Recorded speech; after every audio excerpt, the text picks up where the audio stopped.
Theo.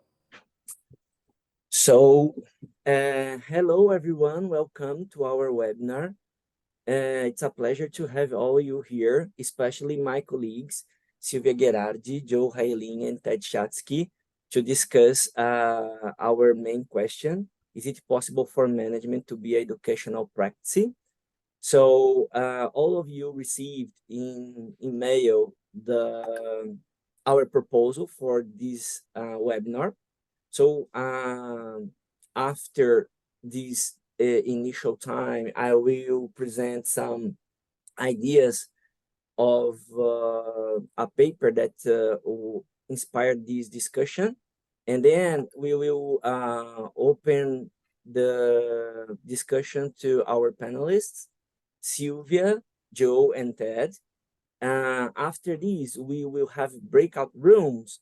We will put you in small rooms to raise questions, to make comments, and then we will return to do a final speech and a final debate about it.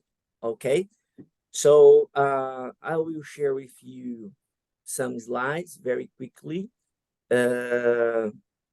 with my presentation, and then we will start. So let me start from the beginning.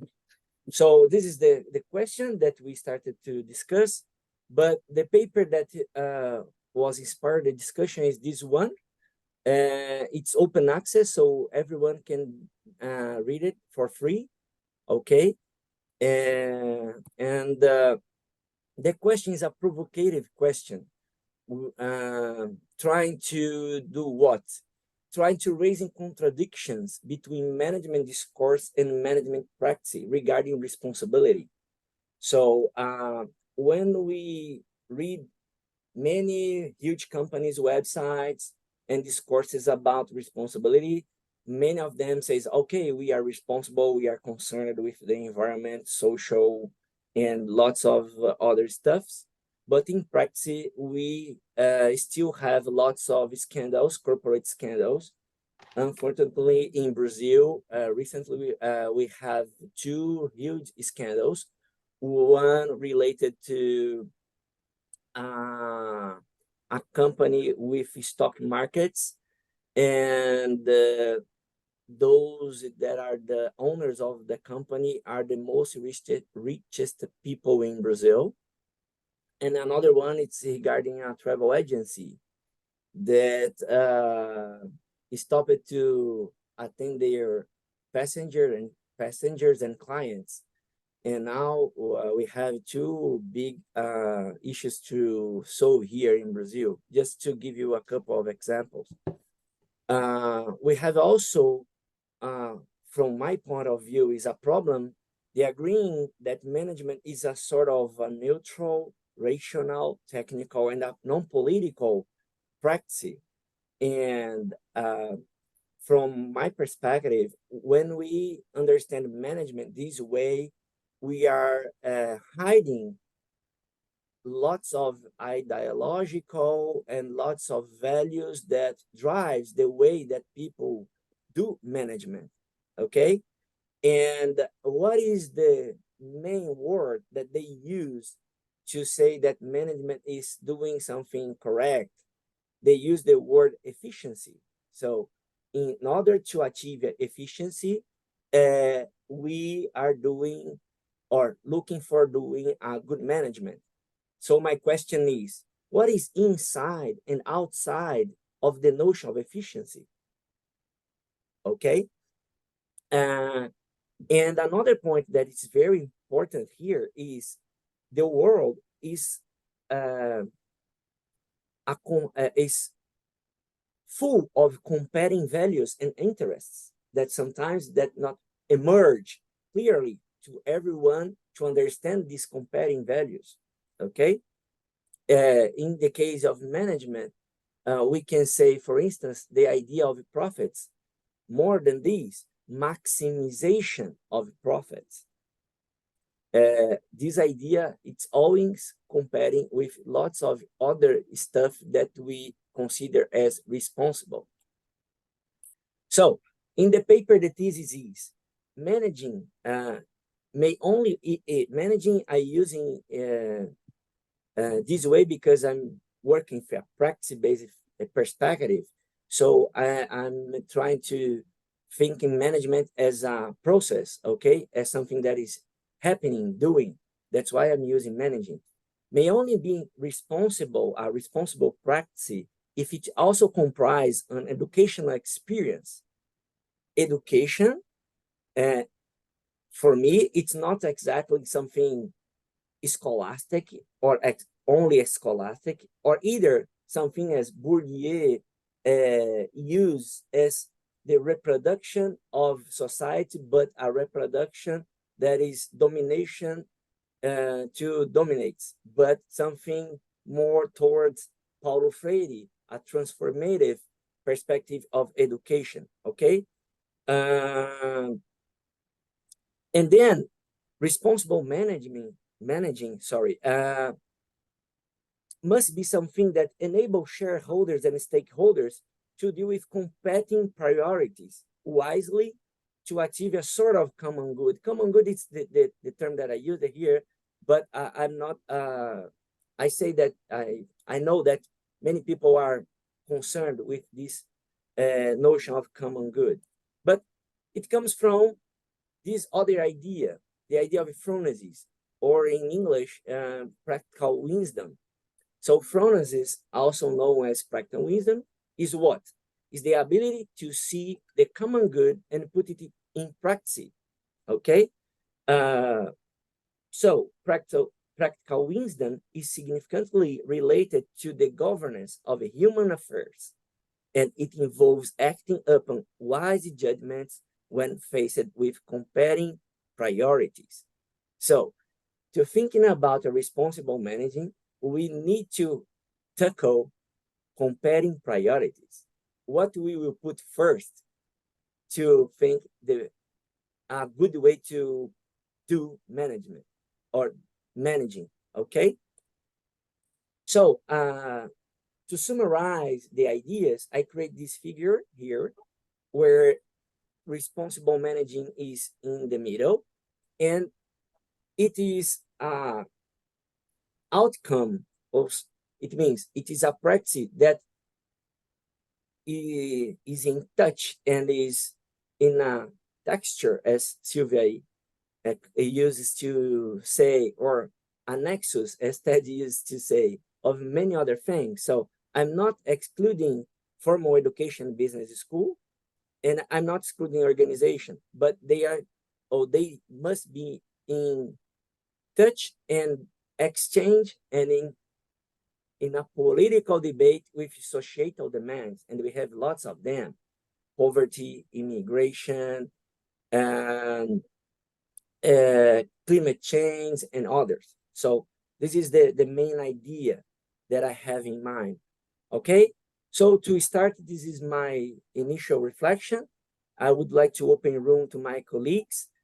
Let me stop my sharing screen, and then I will pass the word to Silvia. Silvia, once again, welcome, my friend.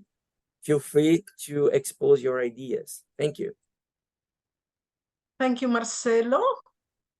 But you left out from your presentation the best part of the paper, the 3 vignettes. And I want to discuss the 3 vignettes, so I have to introduce them by myself.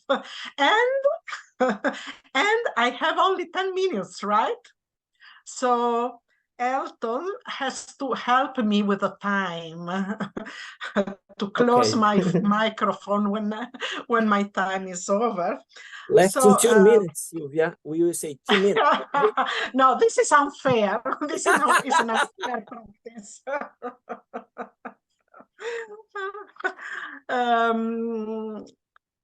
I will try to summarize what can be taken as a common understanding between Marcelo and me, starting from his paper, so that for sure I welcome the idea that we have to move from management as a field of knowledge, rational, universal, and so on, to managing as processual, collective, and situated practices in the plural. And also, I acknowledge that in the literature, even the most positivistic literature, there is already an understanding that organizations have not only an economic goal and aim and so on, but social aims as well. And just to mention the triple bottom line as an accounting framework that should, in principle, sustain sustainability. Well, there you find an accounting system where social, environmental, and financial factors should be present and accounted for. So in a sense that I don't know if social effects and educational effects are the same thing, are similar, or different. This I leave it to Marcelo. For sure, business education is the aim of business schools, both formal education, informal one, and then business school have educational practices, should have educational practices. I recognize this as, so to say, proper educational practices who should achieve an educational aim for managers and maybe also for society. But if you look at our society today, it's evident that business schools have educational practices with a very poor result, or the other way, because they educate manager for a capitalist system, cannot do differently. They teach to the student that profit is the main responsibility of managers, so it's not a surprise. But then when Marcelo proposed that responsible managing, and he defines as managing that is educative, both for shareholders and stakeholders, and it results from educative experiences with a reference explicit to Dewey and to pragmatism. I don't know much about educational experience, but then I want to ask Marcelo how to look at educational practices, from the outside as a set of practices that are intentionally aimed at producing educative experiences. And this is the realm of educational organization and educational institutions. Or would you like to look at educational practices from the inside, so that education is a potential outcome of practicing?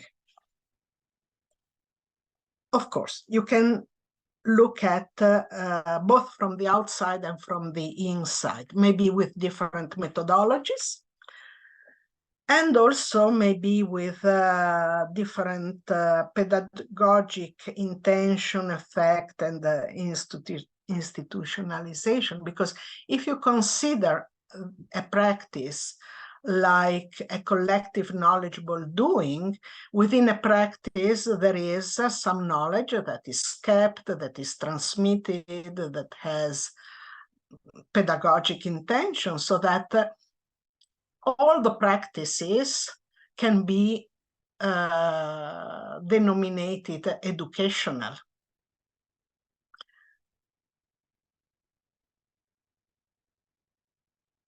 So are we looking from the outside? Are we looking from the inside?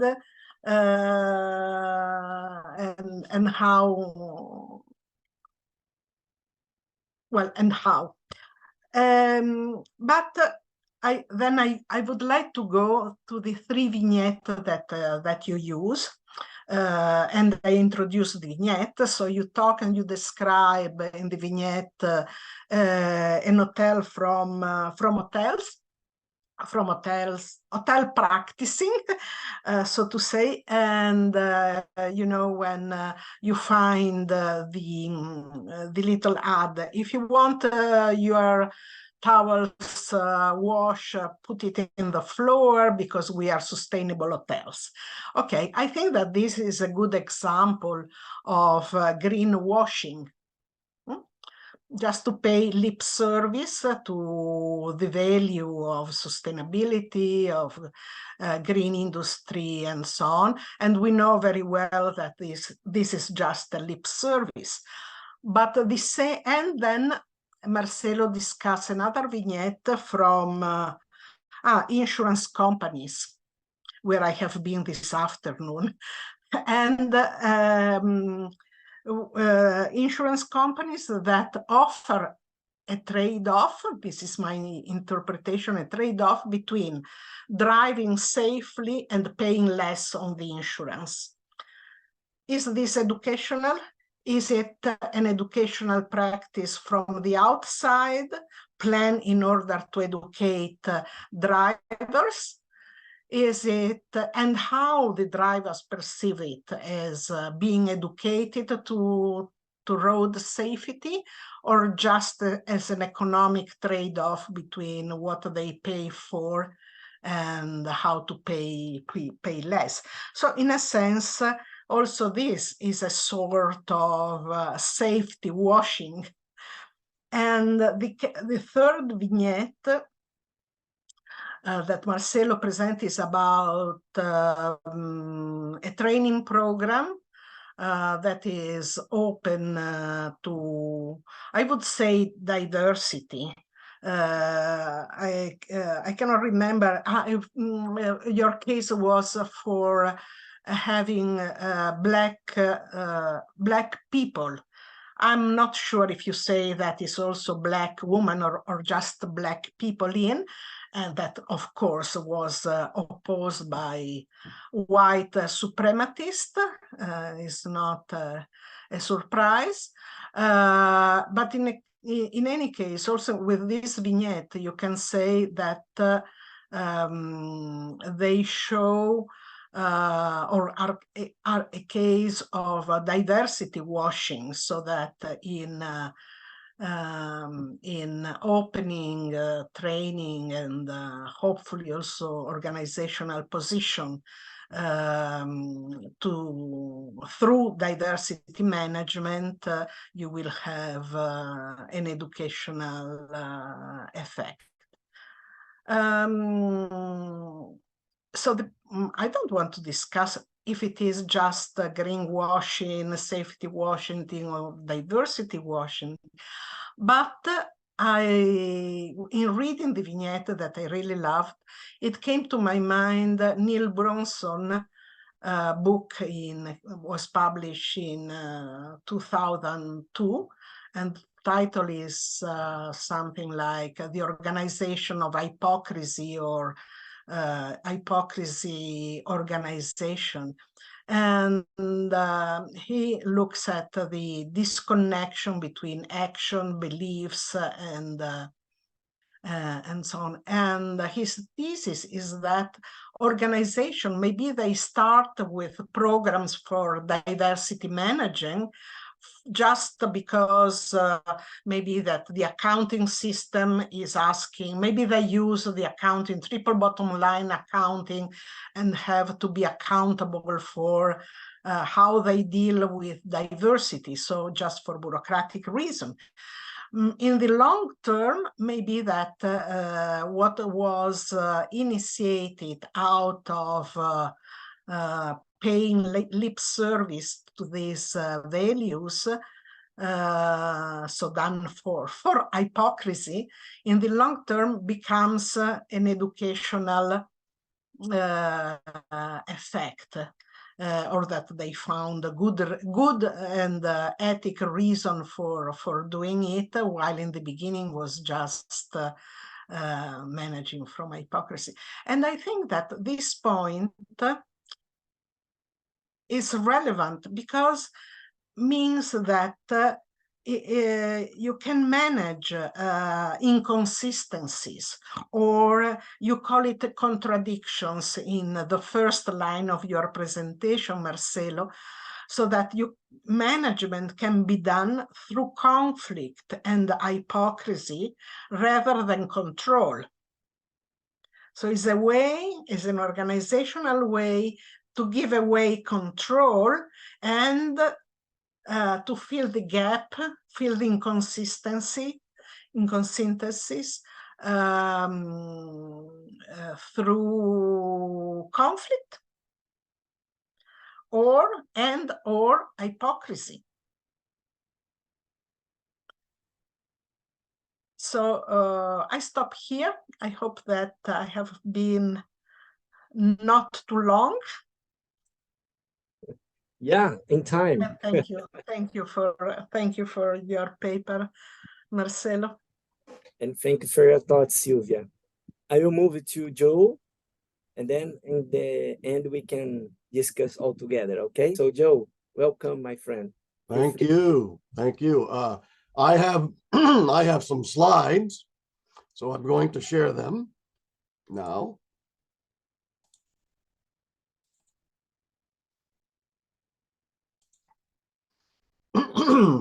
It's okay. Okay.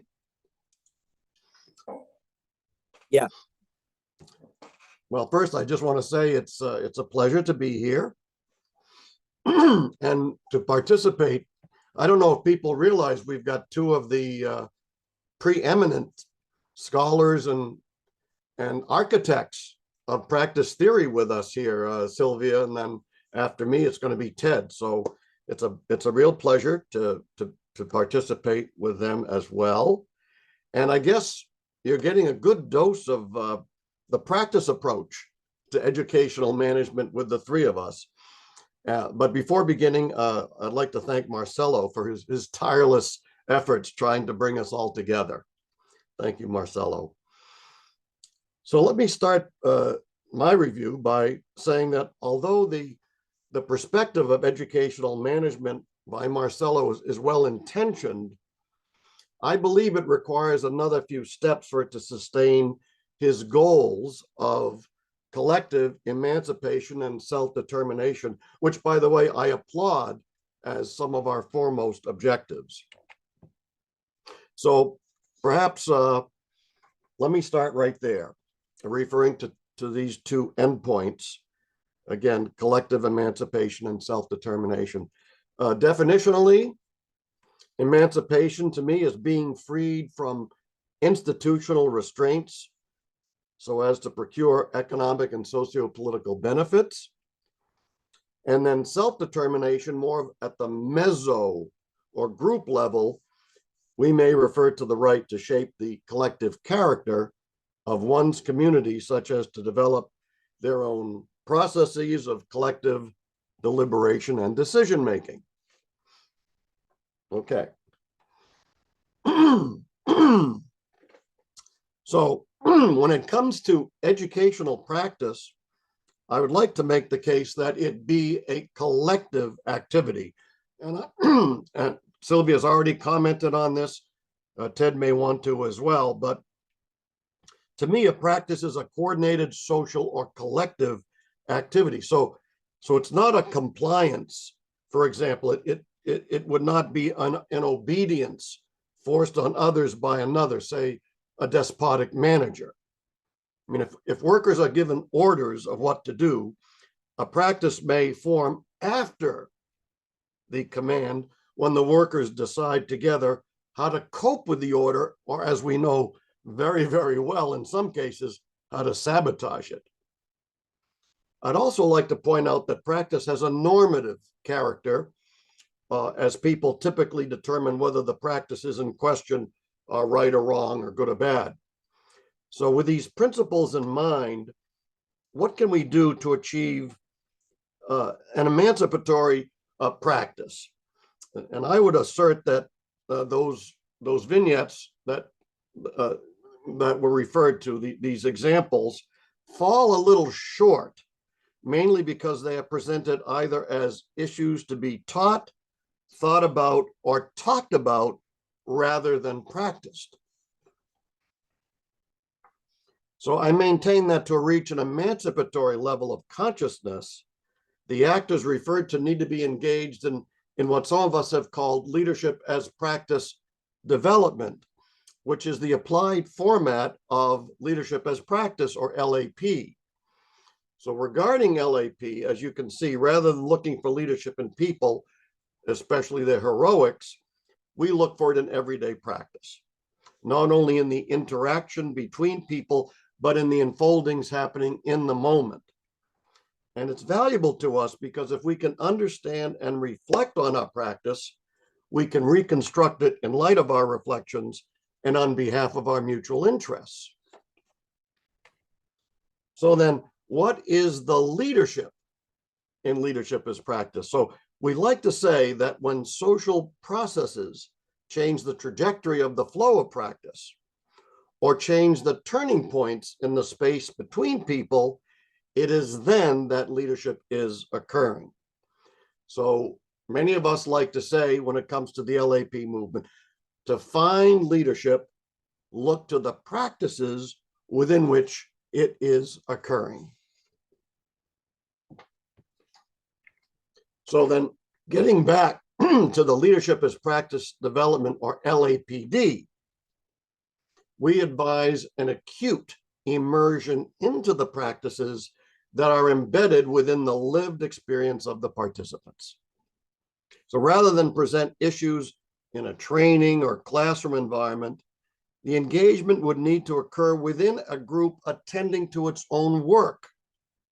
In addition, the developers would introduce novel forms of dialogue that would be aimed as much as on reflection as on task accomplishment. So in this way, learning would be real time as participants collectively gain the capacity to reconstruct their own leadership. So how do we do this LAPD? Well, you need to start by catching people in their practices. You might say, these are the people here. You might say, catching them in the act of being themselves, all right? Perhaps they're involved in a dilemma that they may be facing, and then simply let them learn their way out. But we may need to add a touch of reflective dialogue to change the conversation and the practice. So what is this reflective dialogue? So here are some of the skills that would be covered in learning about reflective dialogue, as you can see them here. Reevaluating standard practices, spontaneously testing available knowledge. I don't know if you remember when COVID first came out in North America, it was said that maybe the contagion will begin to recede during the summer. But guess what? We found out that the virus was raging in South America, like in Brazil, and you were already in summer. Okay, on-the-spot disruption of meaning, challenging assumptions, and exploring intersubjective differences. When I talk about intersubjective, I don't necessarily mean looking at problems from different disciplines, but perhaps using different orientations. Maybe you're looking at a problem not just from a scientific or rational point of view, but perhaps from an emotional point of view. Okay, then, so bringing this all together, let's focus on practitioners and their mediation of their own practice. They're already thrown into the world. So it's not through a transfer of professionalized received wisdom that we will learn, We will learn through a contested interaction among a community of inquirers who find a way to share their ideas and interpretations in the midst of dynamic, unfolding activity. Basically, we need to learn about helping practitioners capture their practice in flight. Help them learn some of these principles and practices, recognizing their own awareness, their own unawareness.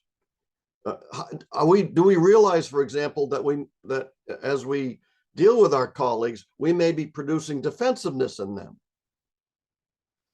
reducing errors in their perceptions of reality? I mean, how many of us at times engage in self-confirming reasoning? The last one's a great one, reducing the gap between what people say they will do and what they actually do. Have any of you had the experience of having a supervisor that says to you, "My office is always open"? Is it really? And I would also make the case that this view is normative too, in the sense that rather than teach ethics or moral values and virtues, we might prefer to engage active students in real-time emancipatory discourse that reveals the questions of everyday contradictions and power relationships among people, and that seeks instead to create environments that are receptive to critical engagement. In the sense, then, we would create values and virtues, not through some kind of transcendental truths out there, but through our social practices, making them actionable. Joe, 1 minute. Okay. This is my last slide, and then just one final. So our outcomes from a collective and normative point of view are based on an epistemology of practice that transforms learning from the acquisition of the objective rules of wisdom to one that appreciates the wisdom of learning in the midst of action itself. So we need to move beyond the acquisition of formal logic to reasoning and sense making that is concurrent with ongoing practice. So I'll just finish here in case any of you would like to proceed a little more in further inquiry into this LAP, leadership as practice field. And feel free, you may want to take a photo of this slide if you're interested. Then we have a book, a leadership as practice book that came out in 2016. A couple articles I'm mentioning here, one on methodology, one on epistemology of practice. A podcast, if you'd like to hear a little bit more verbiage on this. And then lastly, we actually have an LAP group that is on LinkedIn. So with the LinkedIn URL there at the bottom, you can ask to join this LinkedIn group, and as the moderator, I of course would accept you right away. Okay, that's it for me. Thank you. Thank you, Joe. And now let's turn to Ted. Ted, thank you so much. Feel free to make your comments. Welcome. Okay, well, thanks very much, Marcelo. I first want to say I'm really happy to be here and to be able to discuss Marcelo's very interesting paper. My background is in philosophy, so I'm going to make a few more philosophically oriented comments, because I think there is a philosophical aspiration, or at least implementation in the paper. I want to start with the notion of phronesis, because I have to say I don't agree with the characterization that you took from Sukis and Cummings about what phronesis is, and it's actually very crucial. So they claim that phronesis is oriented towards the common good, and I think that is wishful thinking, that they've built in what they want into the notion of phronesis.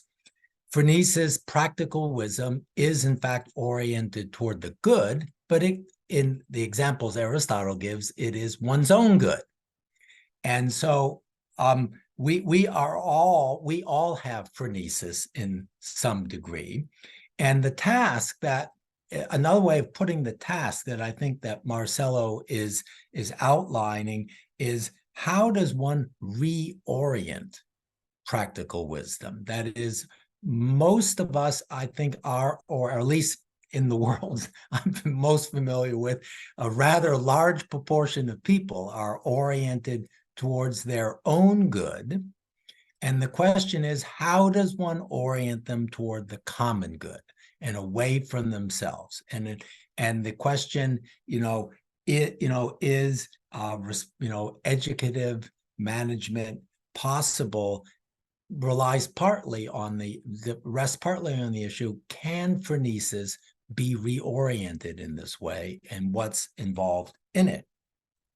And true to the very broad Aristotelian tradition, Marcello emphasizes practices and experiences, that what we have to give people are practices and experiences, and that is a means whereby this reorientation might occur.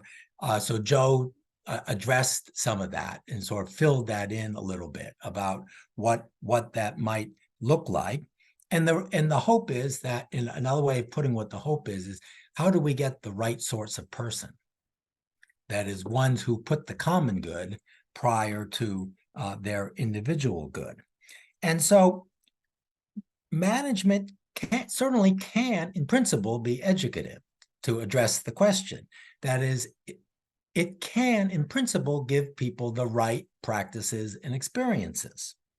And so the answer to the question has to be yes, in principle. And I keep saying in principle because, of course, the world often pulls in a different direction. And thus, your examples, I have to say that, unlike Silvia, I took the people in the third example as sincere, but maybe that's naive, and maybe we should, see, not just greenwashing, but value washing in all sorts of actions. My interest was actually in the second example, because I thought there was sort of a progression in the three examples. And the third one is right on the line for me, because in the driver insurance example, one's, in a sense, incentivizing good behavior. And so it's a question of incentivizing instrumental behavior is what is going on in this example. But it's on the edge. It can be read also more in the way that Marcello wanted to read the third example.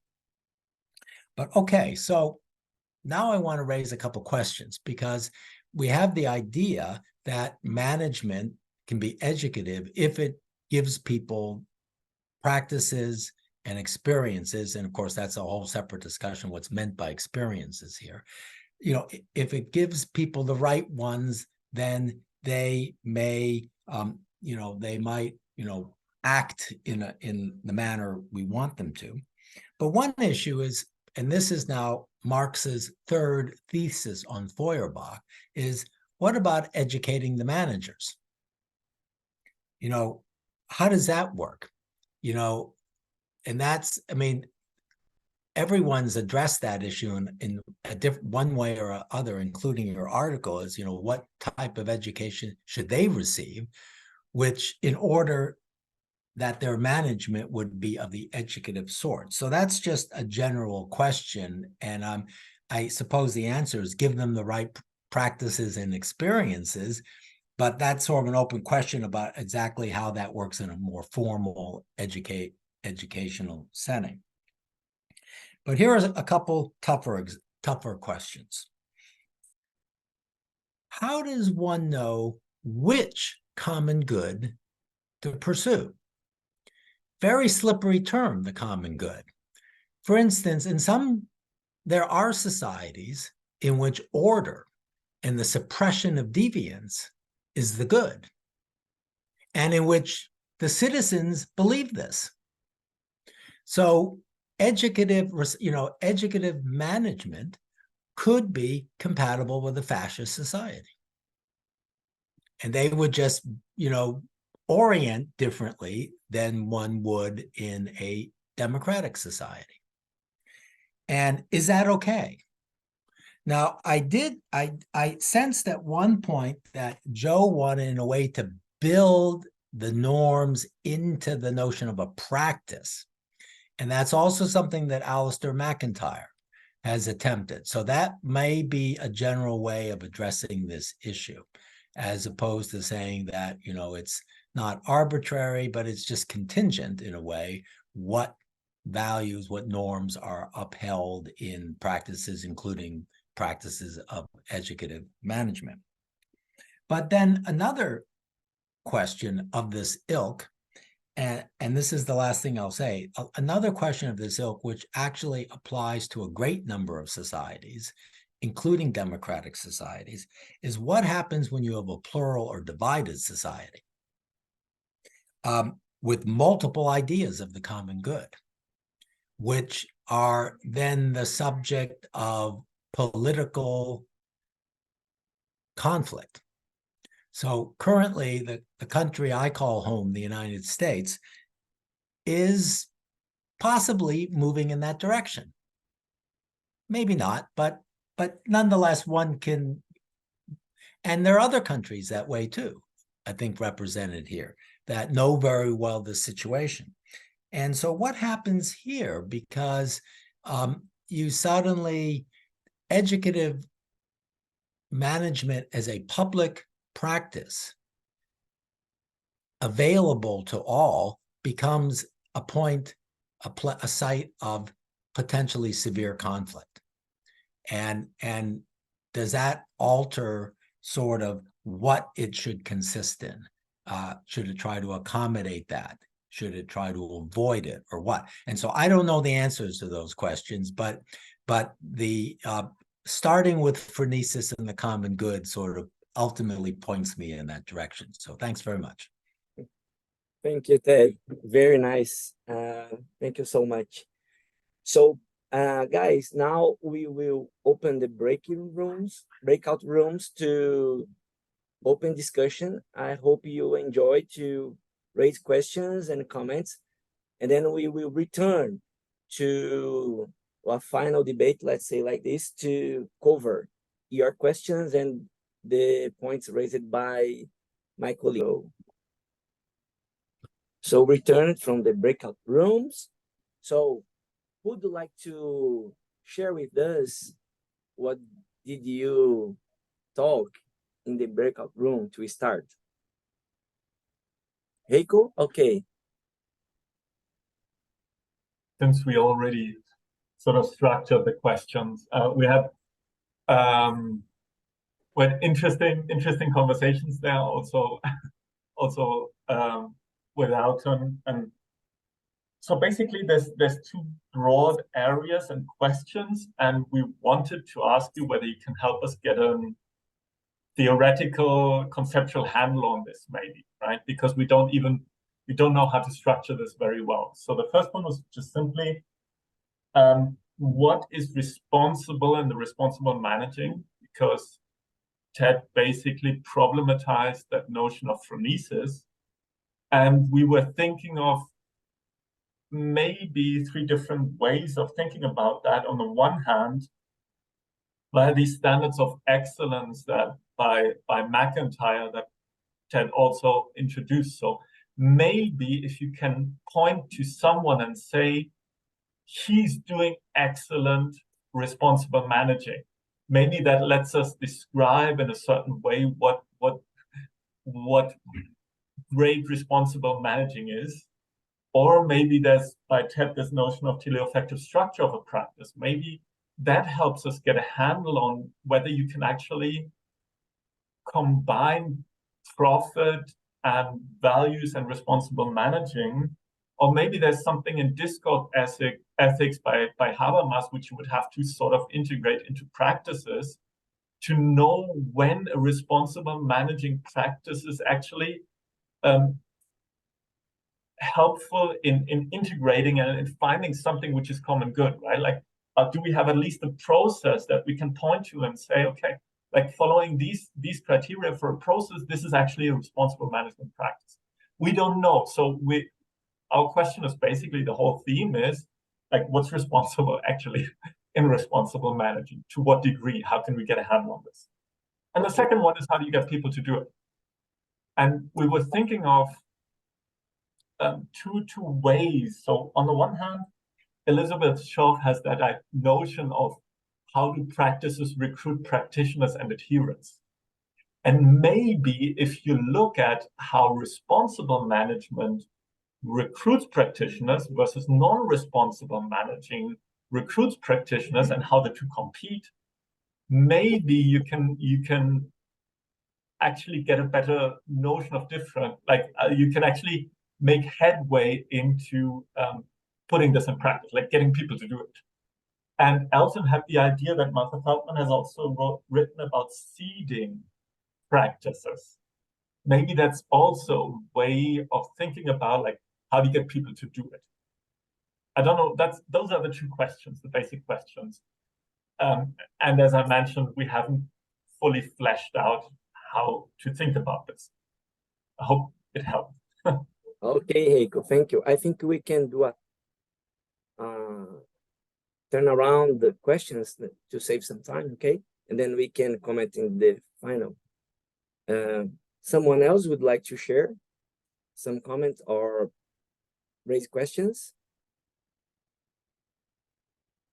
Well, I would like to share something and ask to our distinguished guests, because they inspired our debates concerning the difficulty of educating managers, practitioners that come to study with prevalent positivistic assumptions.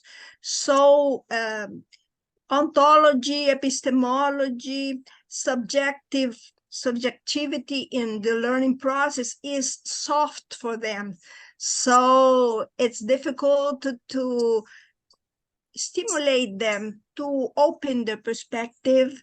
They privilege quantitative data, measurements, and decisions yes or no, instead of questioning the social constructed practices and the way they effectively are adopted, moved not only by rational dynamics, but emotional dynamics.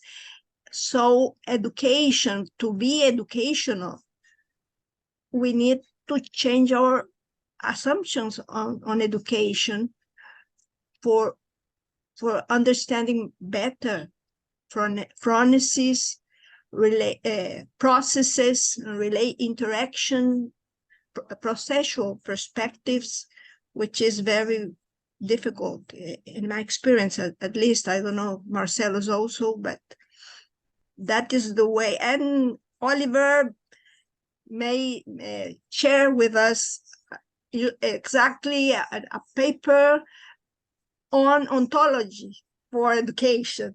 So that is important to try to change as educators also, not only as practitioners. So emotional dimensions, not only to control them, but as a component of the learning process, rational and emotion together for learning something different. That is difficult. Thank you. Hey, Bia, we have one more. Sorry, we have one more. No? Marcelo, okay. We have one question in the chat. Okay, you can read it, please. Okay, it's a question from group 4 for Raellin. And the question is, how are collective and normative practices related and different? And can you provide the concrete examples of each of them? Okay, that's it. All right. Yes. So, okay, who of you we have a question directly to Joe. I don't know if he wants to start, and then the other two comments about Bia and Heiko. Silvia, Ted can be free to comment, and Joe as well if he wants. The microphone, Joe. Well, I'm happy to just start to get the ball rolling a little bit. I'll get to that question about normative versus collective. But regarding the first review, I think we have to, in our experiences, sorry about that background, that'll stop soon. We need to go pedagogically beyond case studies. We have to go beyond, as was suggested in the group, recruiting people who might be models of the correct kind of behavior. I like the idea of seeding practices. In other words, try to engage people collectively with one another and perhaps seed some of the means of inquiry that might bring out a fuller examination of some of the collective tacit behavior that's going on in the group. I think we need, regarding the second view, we need to keep questioning our own assumptions and try to upend some of those discourses that disrupt our social life. So anything that you can do in the group experience, I called it the meso level, to continue to question one another and open up the avenues, the context for full examination, I think that would be productive. And certainly, as we were saying, the three of us, when you were in the breakout room, we need to get you out of the classroom. I mean, the classroom just isn't sufficient to be able to examine some of these practices, especially in this age where we're in this echo chamber. I referred to it as this echo chamber of online communication that seems to pretty much give you the news that you want or give you the truth that you want. And lastly, I think maybe we would start with the collective, the social practices. And as we're engaging in those social practices, perhaps we can get to a dialogue that talks about what is preferable, what is good. What is it that we can do that that reveals a certain level of respect for people, respect for others, and how does one contribute to a community? So I think that level of collective reflection on tacit practices, I think, has every potential to contribute to the normative view, which is what is preferable, what is good, what is desirable, and what is going to contribute to our communities. Great, Joe. Thank you. Ted, Silvia?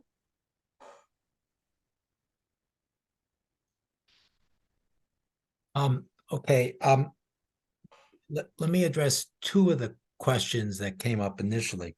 One is, Heiko, the second question you asked, I think you formulated in multiple ways, which is interesting because each of them suggests perhaps a different way of approaching people who come to you thinking differently with different desires, and how do you get them to undergo a process that you think is good for them and good for the world.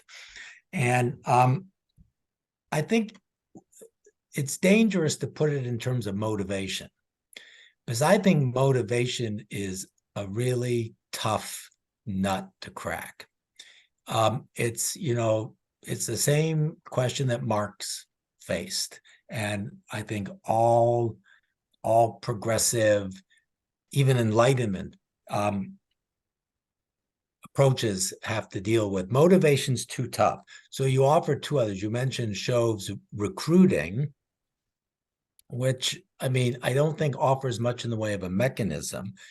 There's seeding. I don't know how to answer this question. In my own teaching, I always believe in demonstrating, modeling balance. So I teach introductory moral and political philosophy, and I know a high proportion of my students don't agree with me politically.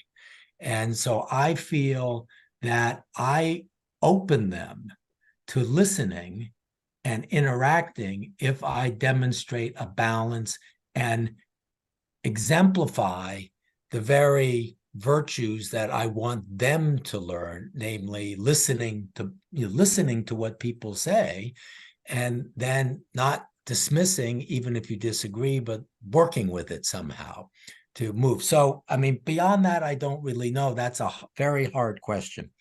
The question about, I will say, non-positivism, how do you teach non-positivism? I have a quick answer to that. It may not be a good answer, though. First, you have to differentiate questions of method, where I'd be surprised if there's a lot of resistance to non-positivist methods today. Still, they are so widespread, including in the management world. But then there are the ontological epistemological questions. You know, their positivism didn't ask certain kinds of questions, which have become very common since. And there, I don't know, just the educator in me wants to say something, give them good reading. Make them see that those questions are in fact questions for them, but they just didn't realize it. And I don't know if that works, but that's, you know, these are just kind of lessons from, you know, my own teaching in a way. Thanks. Okay. Thank you, Ted. Silvia? Yes, maybe I have too many things to say and I feel unable to give all the answer that I would like to. So in a sense, now I decentralize. So I will pass to Oliver the task of giving a good answer to Heiko about what is responsible management. Maybe that we can share, Oliver, our paper of responsible managing in practice.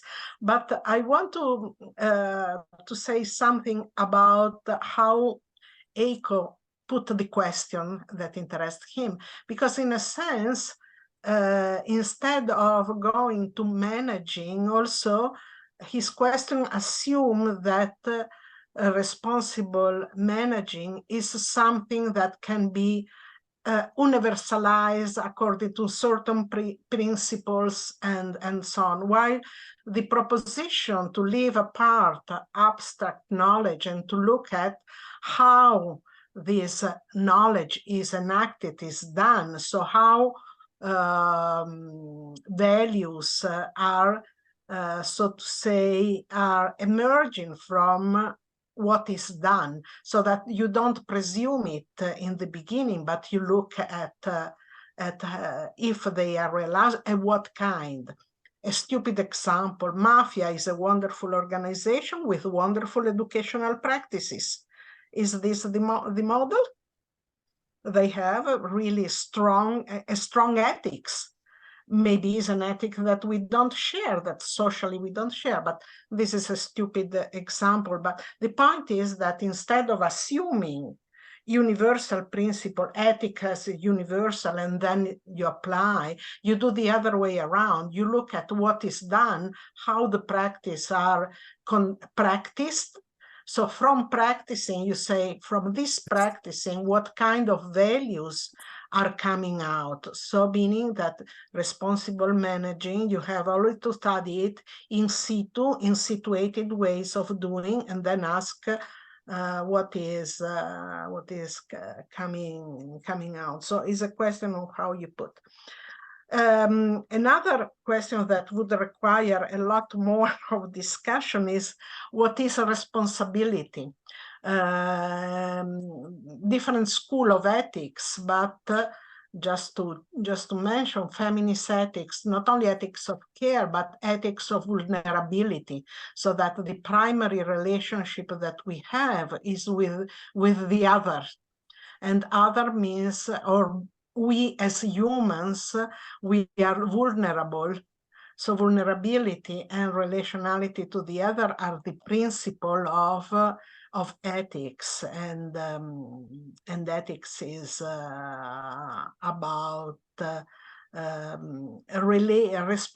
responsiveness, or if you want, responsibility, an ability to give answers to the other, and these others are othering not only other humans but other animals. For example, what we do with animal migration, or with the planet, so that our being accountable for and giving responsive to is not only to other humans, but is to the planet, to the human, to the use of technology and the conception of technology that we have.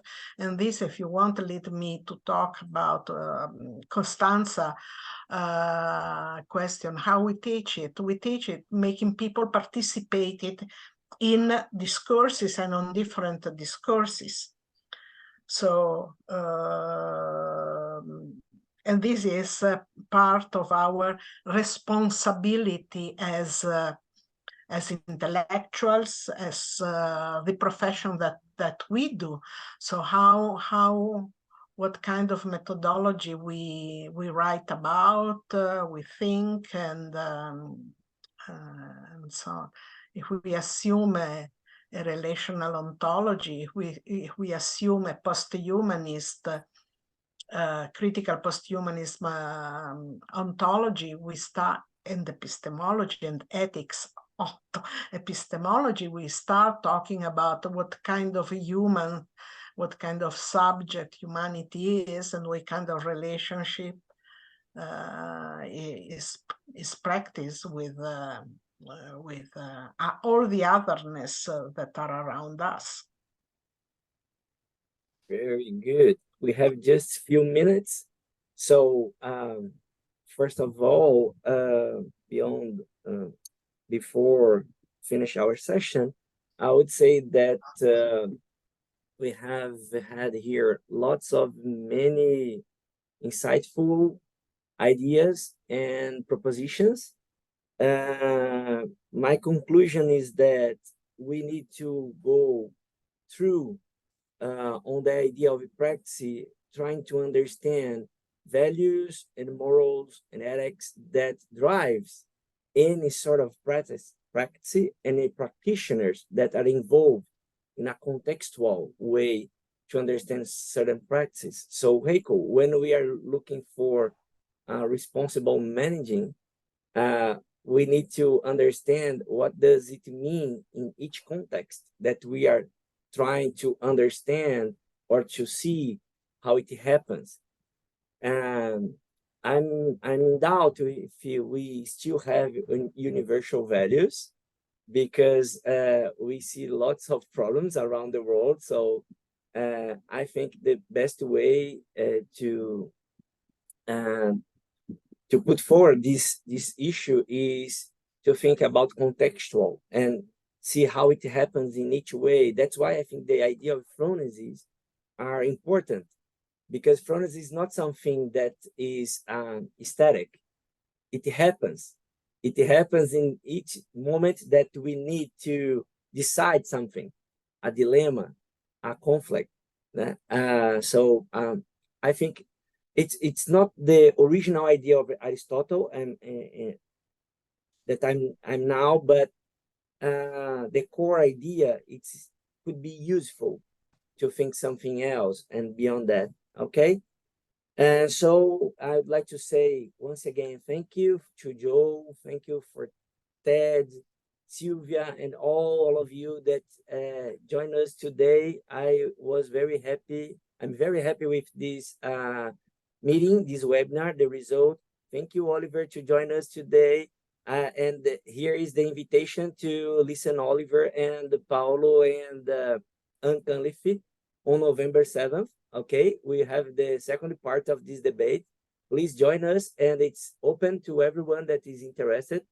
And you can share the links with them to make a registration, and then we will share the link of the room. Okay, thank you so much, guys. Have a nice day for all of you. I hope to see you soon. Bye bye. Right, thanks, Marcelo. Bye. Theo,